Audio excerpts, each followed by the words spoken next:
Salve, senhoras e senhores! Tudo bem com vocês? O carro que a gente vai testar hoje não é exatamente uma novidade. Ele está no mercado brasileiro desde abril de 2019. De lá para cá, participou e venceu vários testes comparativos e venceu com louvor. É o primeiro Volkswagen que a gente vai testar e é o primeiro modelo da marca na categoria das SUVs compactas no mercado nacional. O teste de hoje é com o T-Cross Comfortline 2020.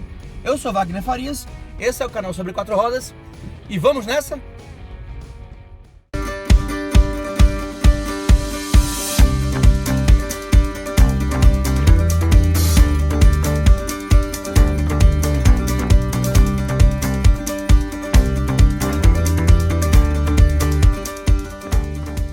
Então vamos lá, mas antes de mais nada, se inscreva no canal, acione o sininho e fique sabendo assim que a gente postar as novidades no canal da gente.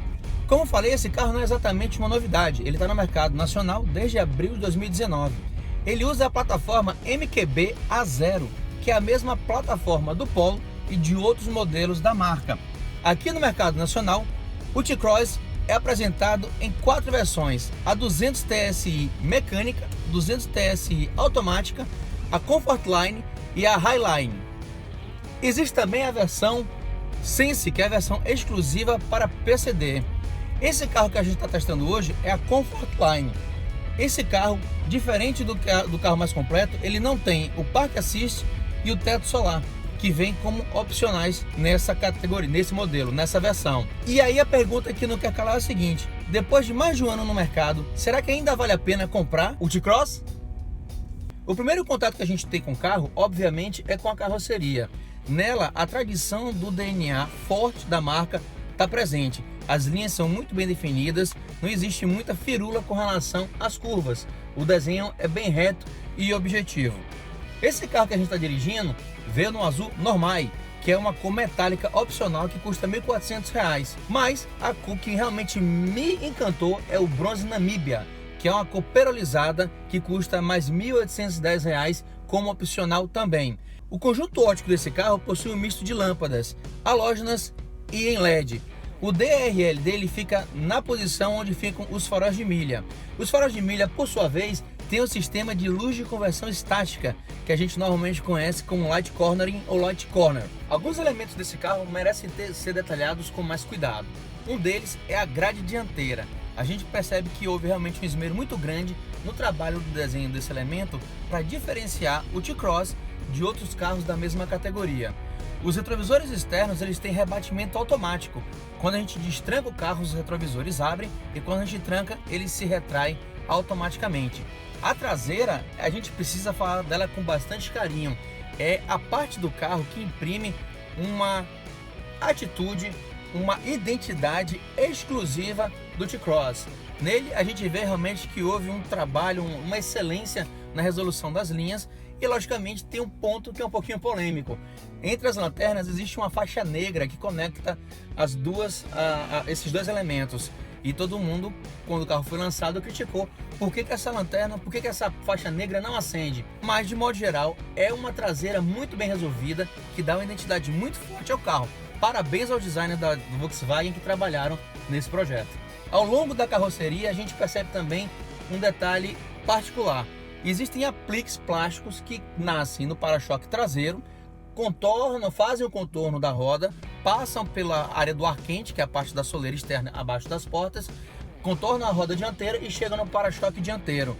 Esse elemento causa uma proporção diferente no carro, é como se o carro tivesse realmente menos parte metálica, menos lataria aparente, dá ele uma silhueta alongada e deixa o carro com uma elegância particularmente interessante. Essa versão tem uma chave presencial. Apesar de ser uma chave presencial, fica evidente a existência de uma parte da chave que é física, que efetivamente serve para destrancar o carro. Essa chave existe como um sistema de suporte, de backup e de segurança na eventualidade de uma pane elétrica ou uma pane eletrônica.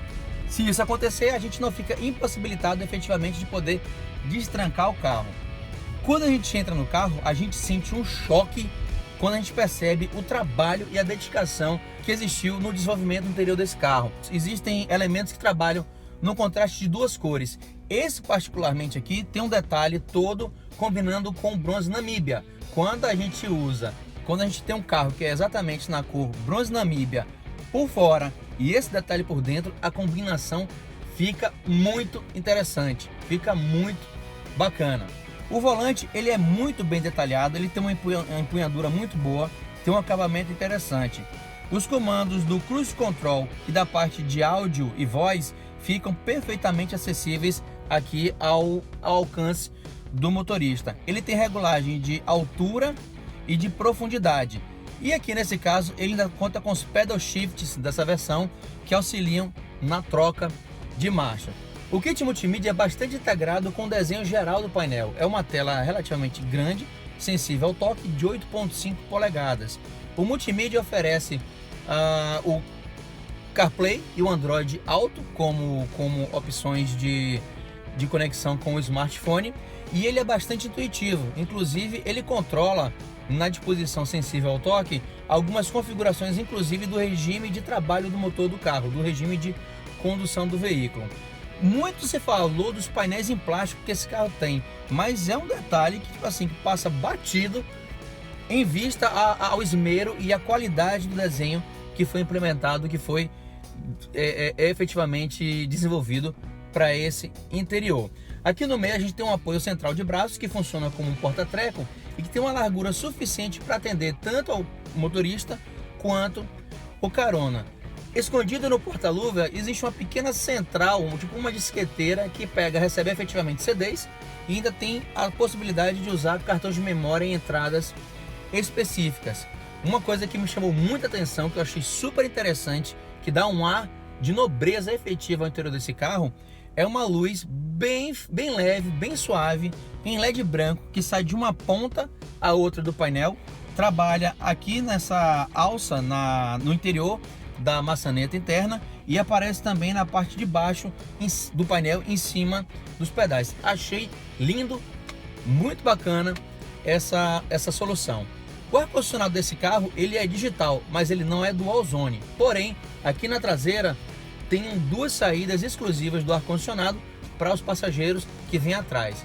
O nosso retrovisor aqui é eletrocrômico, então é aquela coisa, ele funciona, ele tem uma regulagem eletrônica a depender da intensidade da luz que chega, para não poder ofuscar o condutor. Aqui na frente ele tem uma coisinha interessante, que é o suporte destacável de celular alimentado com uma porta USB. Isso é um mimo quase exclusivo dos carros da Volkswagen. A princípio você pensa que é um adendo, uma coisa que não vem de fábrica, mas não, é uma coisa perfeitamente pensada para o painel. Inclusive, se você quiser destacar, existe uma tampinha específica que você vem e coloca lá para deixar o acabamento bacana. Aqui atrás tem duas portas USB que não acessam o multimídia do carro. Elas têm função de carregamento rápido para quem vai no banco de trás. O porta-malas é uma polêmica à parte também. Ele tem 393 litros originais, mas que podem ser estendidos para 420 usando um sistema de linguetas que o pessoal, os designers, desenvolveram para o banco de trás. Qual é a polêmica nesse processo?